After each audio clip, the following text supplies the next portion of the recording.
Hello and welcome to the 14th episode of Splat in the Honolulu Blues. I am your host, Antonio Pop, and with me I have my co-host and good friend, Matt Pelage. Today we have a very special guest with us. His career as the longest-serving sports and information director spans 34 years at one of the world's most elite colleges, the University of Michigan. He has revolutionized the athletic program by using stats as an official in-game and post-game statistics for college football in the mid-1980s. He created a dedicated athletic website in 1994. He reported results for the NCAA championship using the internet and computers results for women's swimming in 1996. He allowed bloggers into the press box for athletic events in 2005.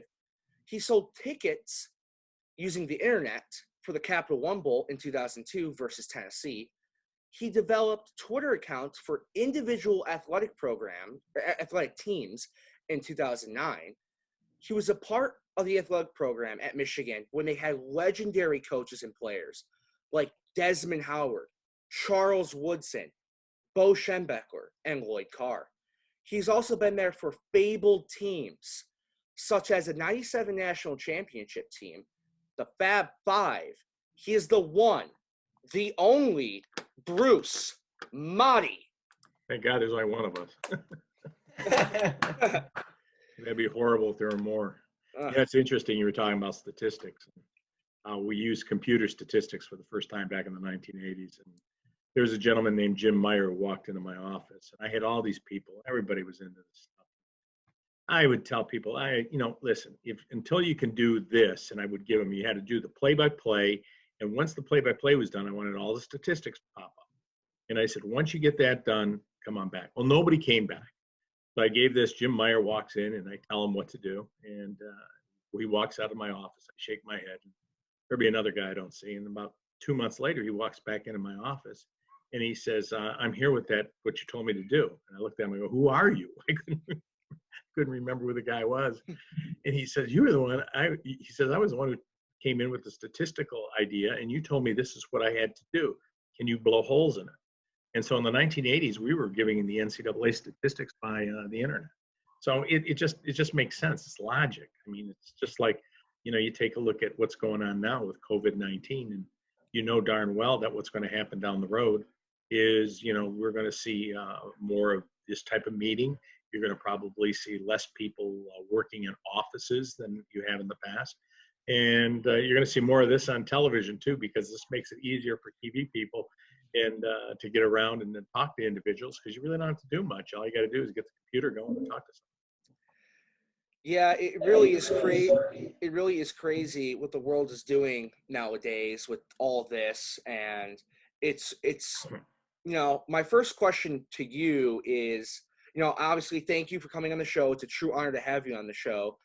But my first question is, how's your family doing? I hope everyone is healthy. Everybody's healthy. We're very fortunate. Everybody's healthy. We've been staying at home and doing what you need to do. I've gone out twice golfing, in the past couple of weeks, which has been nice. But Brian, it's just one of those things. I take a look at it, and it's more respect for other people when you do what you're supposed to do to make sure that this doesn't take off, because we want to get our economy going as fast as we can, and we want to get this done as quick as we can. And you just got to play it smart. Yeah, 100%.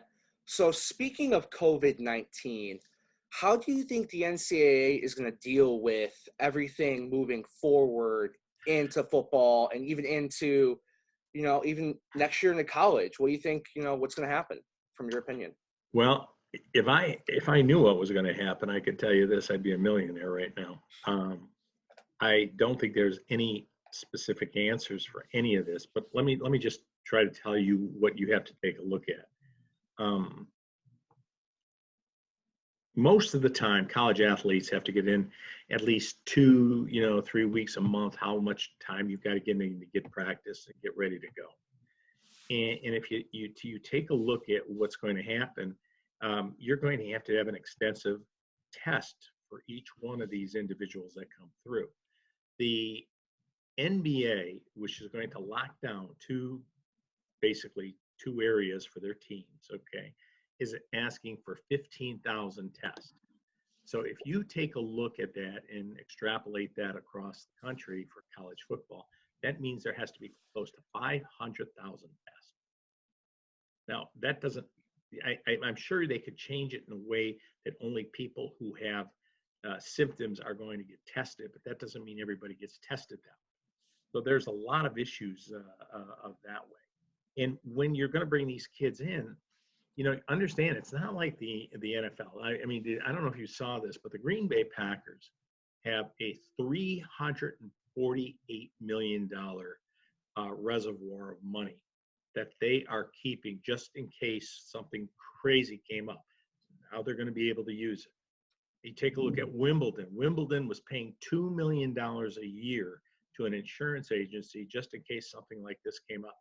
They did that for about 10 years. You'd think, what the heck are they spending $20 million on it? They will get $134 million this year. So they'll be able to kind of stomach what's going on in the UK. So when you take a look at it, you take a look at colleges, most of them, there's only like 9 or 10 that make money in athletics. Less than 50% of the colleges even cover their own football cost. So they're already being subsidized. So, and if you take a look at it, it's not a model that you're going to want, because the NFL can play, and you're going to have guys that are playing for 3 to 4 years with a very short-term career. They're going to want to play. They're going to be able to say to them, you know, you want to play or not. And most of these guys are probably going to do, because their career is so short. So they're going to want to make some money.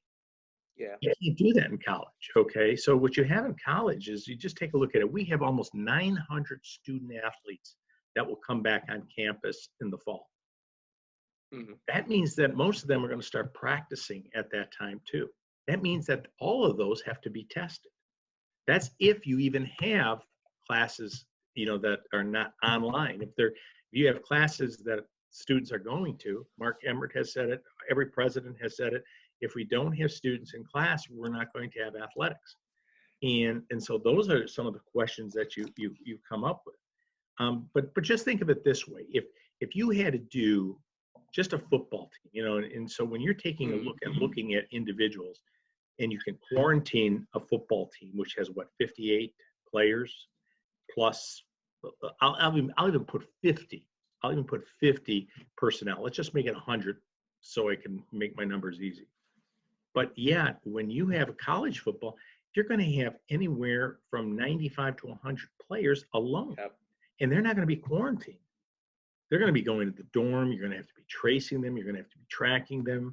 They're going to be going to class. They're going to be doing things. And I mean, you're not going to go back to a dorm. And I don't think the two of you, I don't know, I'll make that the three of us would be able to sit in a dorm just after we got done practicing. So you've got a lot of issues like that. And then you've got, from the other sports, you know, the discussion of this is that, you know, for people that are coming from in the country to the Ann Arbor, let's say, you might have to quarantine yourself 3 to 5 days. But if you're coming from outside the country, like our volleyball team and our field hockey team has, they got to quarantine themselves for 14 days. So if they come in a day before practice starts, that means they don't even get to practice for 2 weeks.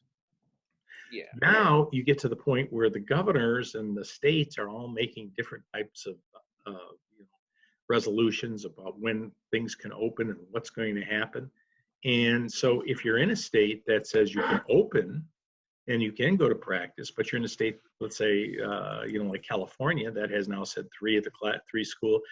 California system has said that they're all going to do online classes. What are those 3 schools, San Diego State, Fresno State, San Jose State, going to do? So, I mean, you've got a bundle of things. We're not even talking about putting fans in the stands. Yeah. So, I mean, it is difficult for me to see how they are going to start the season on time. Now, saying that, in 1918, when the Spanish flu hit, they used a truncated season, which meant that the season was short. Michigan only played 5 football games. Mm-hmm. So there is potential, and there's discussion that maybe what will happen is you're going to play just the conference season and then go from there. So you play 8 games or something like that. So a lot of stuff is being discussed. There's been spring football, but let me ask you this. I mean, if you were a top draft choice and you had an opportunity to play in the spring, but have to go back and play again in June and July to work out for the NFL, would you do it? You know, Yeah. that's a tough decision, and hopefully it doesn't come down to that. Hopefully they can get a cure out there or a vaccine, and we'll all be, looking at Michigan football, Michigan State football, Notre Dame football in the fall. Yeah, but they've already said they're not going to have a vaccine by then. Yeah, Yeah. true. I mean, so you're going to have something different. Notre Dame, by the way. Yes, I was just about to mention that. Go ahead. Let's say, they pull the whole conference. You Mhm. only play in conference. Notre Dame is not the only independent, but they're obviously the main independent team. I mean, what's going to happen with them? What's going to happen? I think Army's an independent. BYU, I think, is an independent now. I mean, what's going to happen with those teams? That's the big question. Notre Dame right now, Jack Swarbrick, the AD, is trying to take a look around if he can pick games up somewhere if this happens. So you've got that. So what is going to happen? You're going to have shortened games again. Going back to 1918, it's the only thing that you can really deal with because that's the last time we had this type of pandemic, the Spanish flu. There were 87 games in 1918 that were played by November 1st. The year before, in 1917, there were 237 games played. So a lot of schools, like the Missouri Valley Conference, which is now the Big 12, they shut down the entire season. So I could honestly see where you might not even have all conference teams being able to play. So let's say that out of the, maybe whatever conference it is, they lose 2 teams. What are they going to do? Are they only going to play 5 games? Are they only going to play 6 games? And, and the Southeastern Conference is in a different situation. Down there, they're already opening up states and that type of stuff. So what type of opportunities, well, what are they going to do? Are they going to just go out and try to play? Yeah. I don't know. There's a lot. Then you know what? Nobody has an answer. Yeah. But you did mention something about fans getting back into stadiums. When do you think that will eventually happen where we can pack the big house and start rooting for the Wolverines again? Do you see it next year, the year after that? Well, I don't see it till you get a vaccine. Okay. I think you have to take a look at what's going on right now in South Korea with baseball, where they're starting to allow a certain amount of fans. In Taiwan, by the way, which has done a great job, by the way, with the COVID-19 piece, and it's another political thing, but they've done a great job. They're starting to allow fans in for their baseball games again. They're only allowing 1,000 fans in, and they have to be separated. So when this is all going to come about, that's going to be a question that's going to have to be answered, by the vaccine. Then you get a point to saying, okay, how guaranteed are you that vaccine is going to work? So how many people what are you going to do? Are you going to come? But now I'm going to ask you 2 guys a question. Mm-hmm. Okay. Let's say, and you're going to Hope College, you're going to play ball. Matt, where are you going to college? You're not going to be happy to hear this one. I'm going to Michigan State. That's fine. It's good. I got some really good friends up there. Mark Hollis, State, really right? good. It's a good school. Paul Shager up there in the athletic department is a very close friend of mine. And Tom Izzo is a great guy. Really is. So you're going to love it. It's a great school. It really is. But let me ask you this. So, Antonio, you're going to play football? Yes. Okay. Yep. Let's say that you are going to be a junior or a senior this year, Mm-hmm. and you have an opportunity that you think you might be able to get drafted. Okay. Mm-hmm. Now, are you going to take a chance of having COVID-19 and going to play, or are you going to sit out the season? I'm going to play. And you're going to take your chances with COVID-19? Yes. Okay. Have you seen what's going on in baseball? Matt, have you watched what the baseball players are saying in the MLB and the players union? Yeah, with the salary cuts and all. Yeah, and how players are saying they aren't going to play because So even if Antonio goes and plays, how many are not going to go? And let's put it in another way.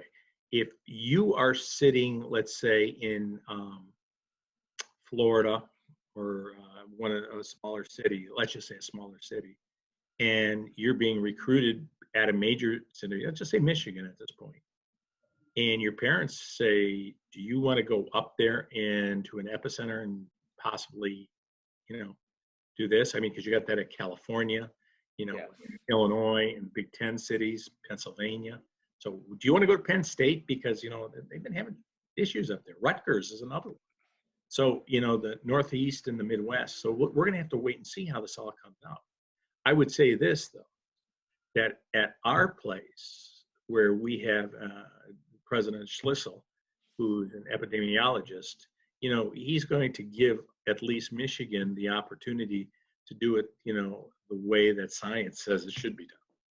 And that's why people say, come up to Michigan.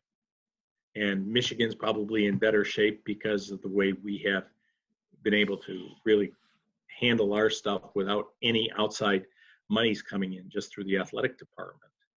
And so we're probably in a better shape. But let's say Rutgers. I mean, if they don't have football, what's going to happen to the Rutgers athletic department?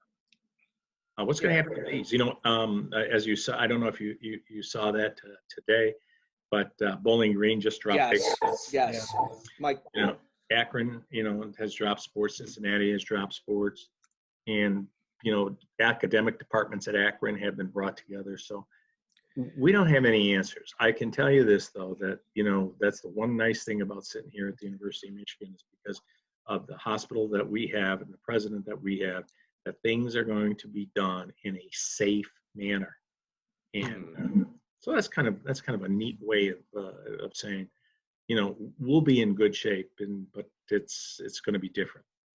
Yeah, I think you're especially right with that. I mean, Michigan's got a lot of very high-end, medical facilities, and it's just a very strong university on a lot of, very many aspects.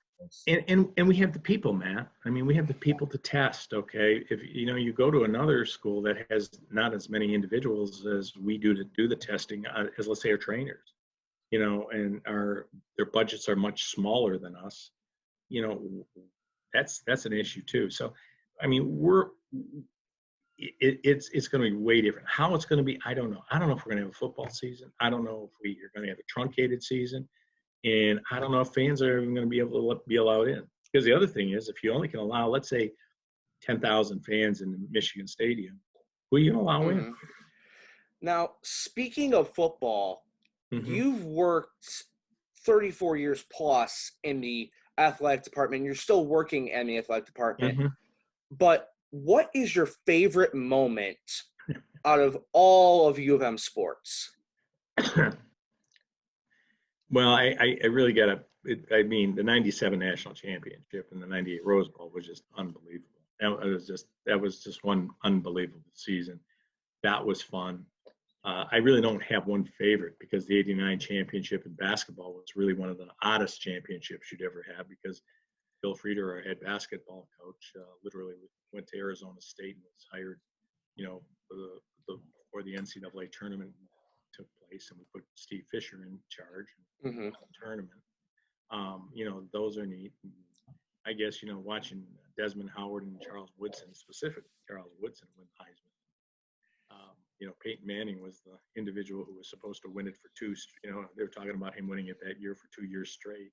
It's kind of an interesting thing. But when you take a look at it, I've been fortunate to have a good career where I've been able to do a lot and have a lot of fun and be around a lot of great people. I mean, frankly, some of my best moments, were probably not even sporting event moments, because of the sitting with Schembechler and, BSing with him and talking about how our golf games are going to improve so much, and when we're both lying about, those type of things, or, talking, ice skating with Red Berenson at noon out on Yost Ice Arena Ice. Oh, those are those are kind of neat. And there's so many, but I've been real fortunate, because it really, it fit me perfect, because I'm a Detroit fan. Love the Detroit sports. Always been a Michigan fan, and the reason I was a Michigan fan is because my mother, nobody really went to college. My mother went a couple years to Wayne State, but she followed Tom Harmon and went up there. And my buddies, Michigan State was big at the time. They were big with Duffy Doherty and that. And the other individual who was really good was Notre Dame in the Midwest. And my best friend, his father was the president of the Notre Dame Alumni Club. Oh, wow. And next thing you know, I couldn't root for either one of those. You can't root for what your friends are rooting for. You got to be opposite them. So I picked up Michigan probably when I was 7 years old, in 1959, and started reading about them. So here I am. I'm reading about them when I'm a kid. I'm reading about them when I'm in high school. I've been following them all along, and all of a sudden I get to Michigan, and I'm the guy who's running the place, and I know all this stuff. Going way back. So it really worked out great for me. Man, that's cool. So speaking of, you mentioned ice. I heard you got yourself in quite a predicament in a media star hockey game one time. Yeah. I've got myself in a lot of predicaments in sports, believe me, especially when I play, because I've always made a line as a player. I've lost games as a coach. I've lost games when I'm perfect in the stands. Never lost a game in the stands, but we were playing.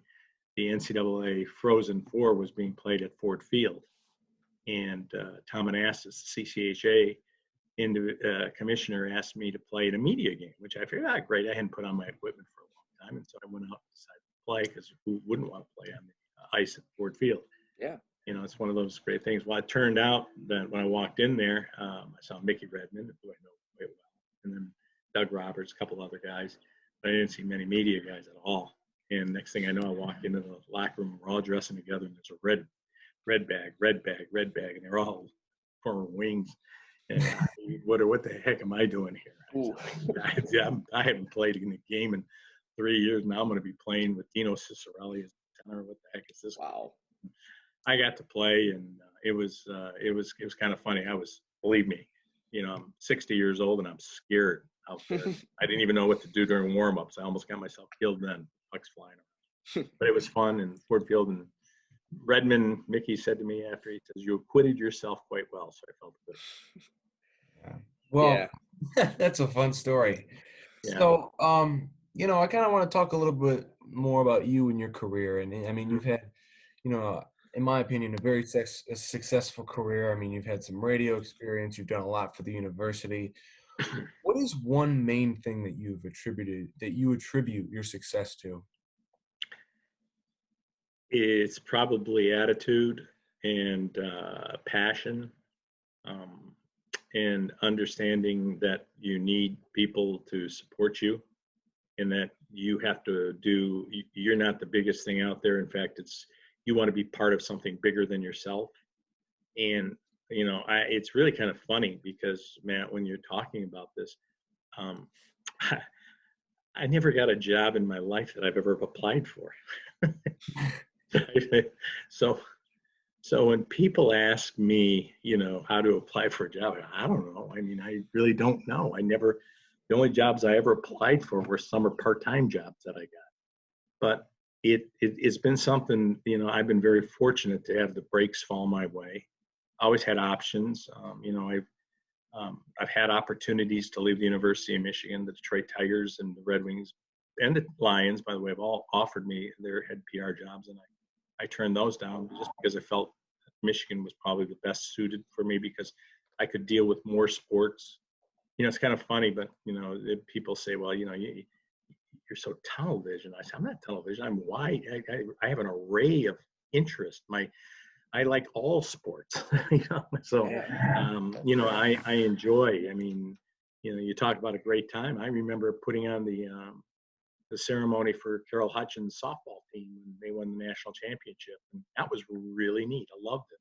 It's absolutely great to be part of that with the women that played softball and be part of this. So I think you have to have attitude, passion, but I think the best way, if you're talking about a career, do you two guys know what tacking is? Matt, Antonio, do you know what tacking is? I do not. I do not.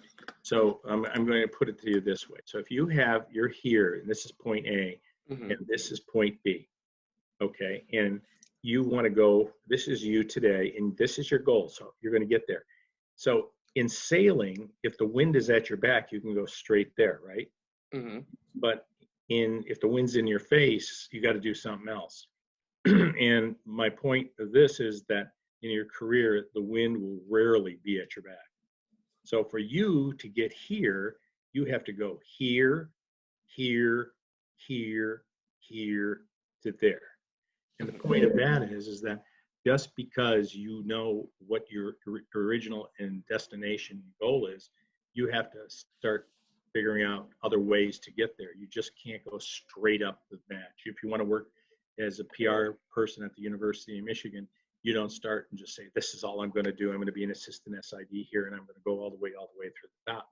You got to figure out different ways to do it, which sometimes takes you out of your comfort zone. And, for me, I left Michigan in 1978. No, I'll take that back, 1980, for a year and a half because they had hired another PR guy. And I went and did offshore boat racing. And I did public relations for that. And it turned into a blast. It was a great time. It was fun. And next thing I know is Don Canham says to me, he says, are you ready to come back? And he offered me the full-time position that I wanted. Wow, that's a crazy, story. So you came back and you had all these crazy things happen, especially great moments at Michigan. Mm-hmm. Now, I want to go back to Desmond Howard. So when Desmond Howard, after the incredible catch he made, struck the Heisman pose. Now, that was after the punt return. After the punt return. After he struck the Heisman pose, was that controversial at the time? Was that like, whoa, it's like, what is he doing there? Yeah, well, it was kind of funny because I told Gary Moeller, who was the head coach at the time, I said, Mo, you're not going to believe it, but when Desmond got in the end zone, he struck the Heisman pose. Oh, Gary didn't see it? No, he couldn't. Yeah, that's the worst seat in the house. Mo goes, he didn't do that, Bruce. I go, oh, yeah, he did.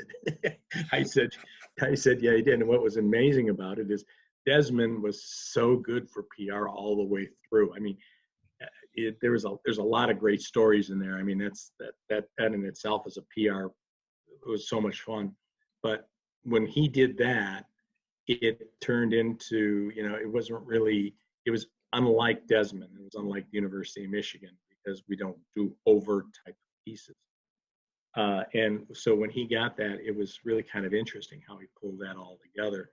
And what really turned out to be absolutely wonderful is because of that Heisman pose and because of Keith Jackson, the way that he was broadcasting at the time, it turned into an iconic moment in Michigan athletics. And what's funny is, do you know Charles Woodson wanted to strike that pose? Really? Yes, he did. Oh, and wow. People started jumping on him, and he couldn't do it. Oh. He couldn't do it. And Woodson Howard had said he would have done it because, but it was, it's kind of funny because Charles and I talk about some of this stuff, when we get together. But it's just one of those things. But, when you take a look at, Heisman, you take a look at breaks.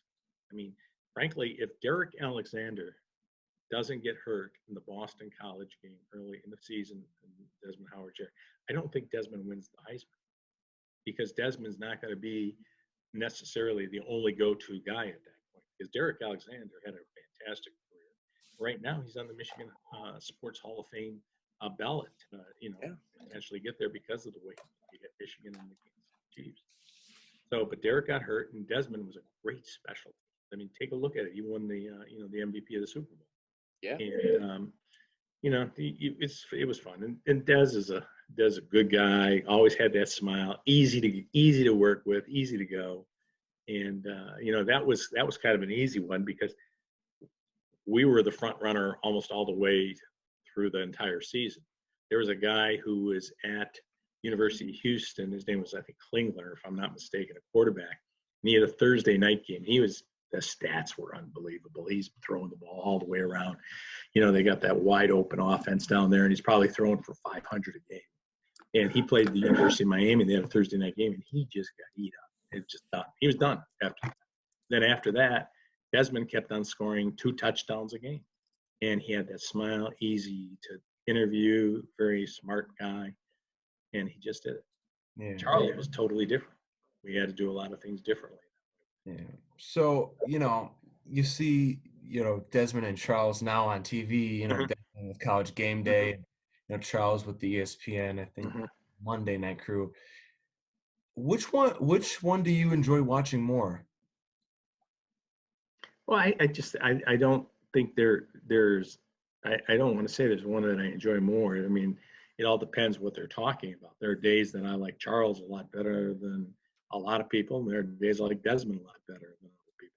Hey, there are days I like Kirk Herbstreit better than both of them because of what he says, because of what they're talking about during that day and how they bring it out. It's totally different. I mean, when they go into that business, that's their, that's their bread and butter. And Yeah. and I think Des does a great job with, ESPN and Game Day. And I think Charles is a different type of a personality, and he comes at it from a different angle. I mean, if you really want to have fun and you want to talk about the guy who might be the most fun to listen to, that's Jalen Rose. Because Jalen's always got an opinion. Yeah. Jalen's on. Oh yeah. And Jalen's he's one of my best.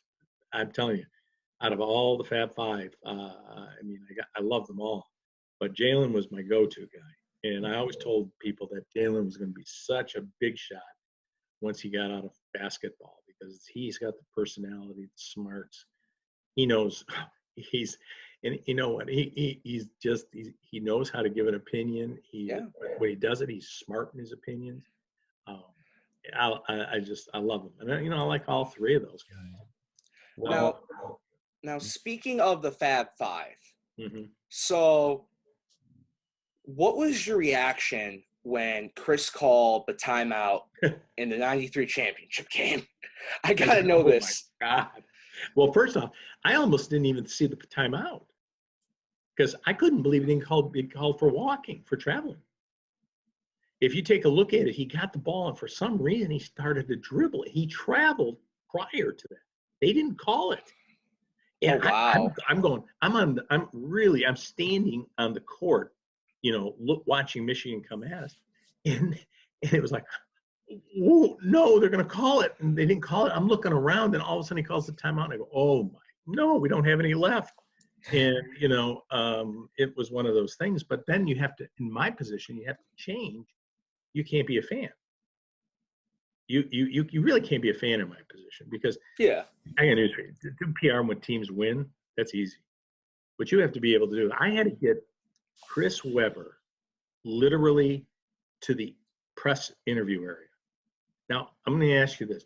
You have just made maybe the biggest mistake in NCAA basketball on national TV, and you have to go in and go to the media. And he don't want to go. And I have to convince Perry Watson, who coached at UAD, was an assistant coach there, helped me. I said, Chris, you have to. Wow. I'll do the best thing I possibly can. And Chris went. Now, I'm going to tell you this. Chris went to it, and because of that, he got a lot of credibility there, because he stood up and at least, I mean, I don't care if tears are pouring down your eyes, because you know what? Tears would be pouring down my eyes. I mean, more of us would be more than just tears. And he got in front of all the media, and he was able to answer those questions. Now, after that, it was going to get difficult because the locker room was open. So I basically kind of let's put it this way, I did a smoke and mirrors deal in the locker room. And I had my boy Jalen keep talking to the media.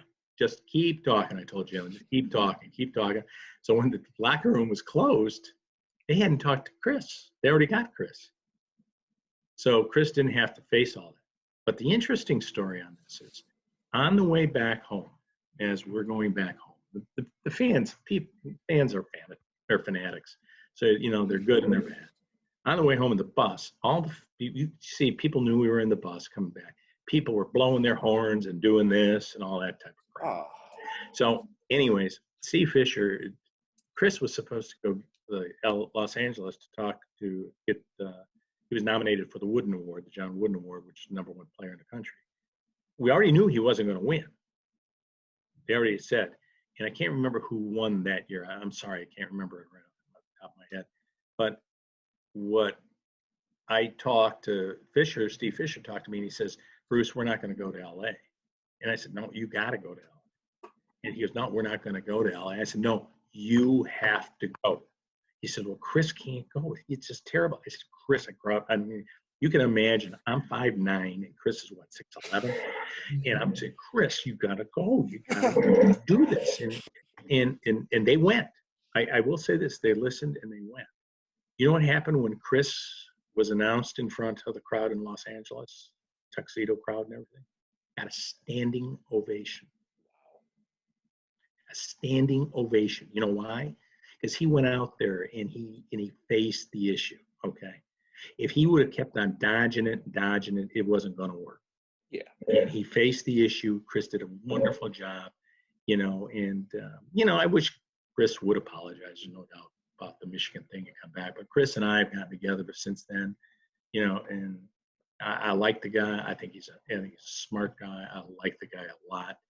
I love those guys. You got Jawan sitting back here now, which is great. Oh, yeah. Jay on ESPN. Chris, doing NBA basketball. Jimmy King's bouncing around here a lot. Ray Jackson's doing all his stuff back in Texas. All 5 great guys. And well, I tell you, that was like traveling around with the Beatles. I'm telling you, it was amazing.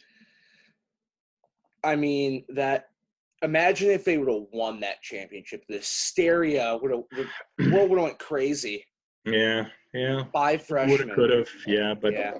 I'm gonna say this. That's funny. It's that sports. I'm not sure that sports is supposed to make you happy.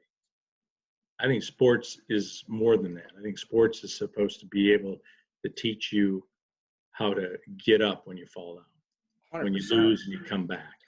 And I think that's the value of sports. And I think when you take a look at the Fab Five, they never won a Big Ten championship. They never won an NCAA championship.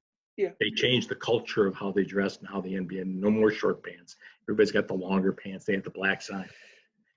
I think that's what it's about, and I think that's why they're so famous, is because what they were able to do and come back and bounce back and show what they can do after losing and still become, and losing those NCAA championships. Let's face it, there's only one team that wins it. Yeah, and it's not. That's something. That's a real huge carrot. And you got to get lucky too. You got to get lucky. We did in '89 a lot. And, Glenn Rice got hotter than heck. And without Glenn Rice, we're not going anywhere.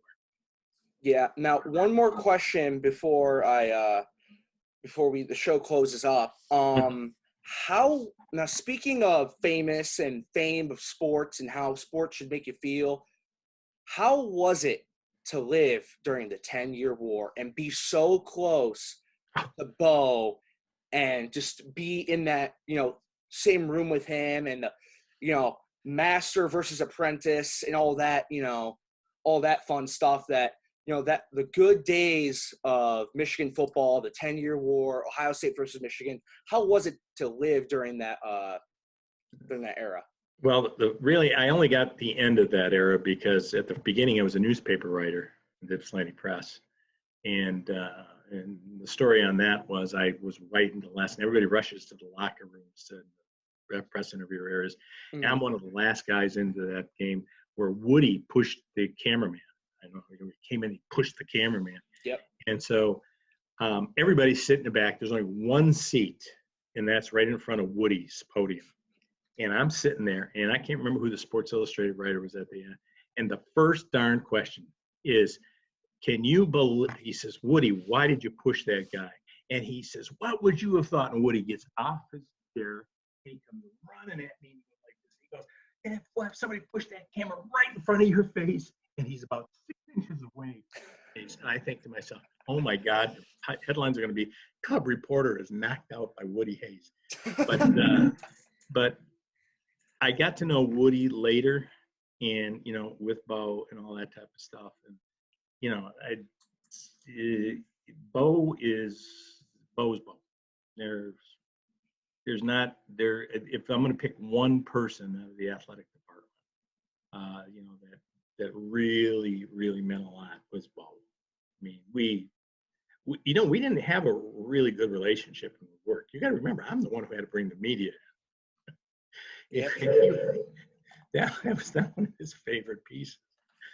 But, you know, he respected me and my decisions and my ideas and all that stuff. And I'll tell you this, when he retired from coaching, he and I became really good friends. And, you know, we played golf together, played golf poorly, but we played together. And just had a lot of fun. And, you know, the stories and the things that happened, Deck and the 10-year war and the Earl Bruce situation where, you know, when we got beat by Earl Bruce in Ohio State, Yeah. I walked into the locker room, to the Ohio State locker room, and congratulated him and said, if there's any one time I would lose to you, today's the day, you know, something like that. I mean, you know, when you're around that, you know, it's